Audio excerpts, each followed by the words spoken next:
Tidjane Thiam a effectivement présenté des résultats records avec un chiffre d'affaires en hausse de 7% à 21 milliards d'euros, un bénéfice net en hausse de 69% à plus de 3 milliards d'euros. Il s'est évidemment félicité de ce résultat, lui qui avait trouvé la banque en très mauvaise posture lorsqu'il a pris ses fonctions en 2015.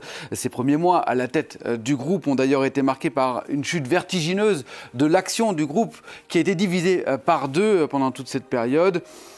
Tidjane Thiam a dû passer par une restructuration de la banque achevée en 2018 avec pour objectif de renforcer la partie gestion de fortune et de recalibrer la banque d'investissement avec succès. Donc si on prend en compte ces résultats, lui affirme qu'il laisse la banque avec des bases solides dans les mains de son successeur qu'on voit ici, Thomas Gottstein, qui dirigeait jusqu'à présent la branche suisse du Crédit Suisse et qui avait été nommé par Tidjane Thiam lui-même.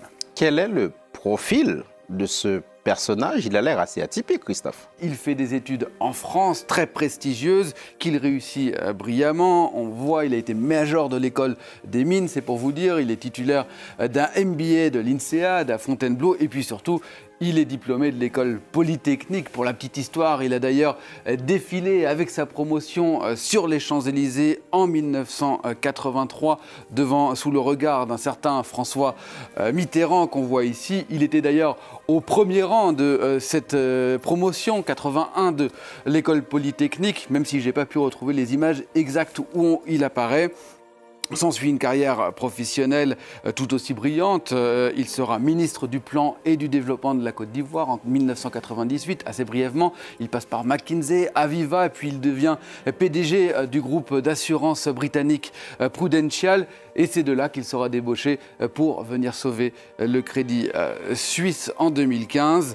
Il s'attire les éloges notamment de Jean-Claude Trichet ou bien de Christine Lagarde qu'on voit ici. Et en août 2018, il sera même qualifié de banquier de l'année par le prestigieux magazine britannique Euromoney.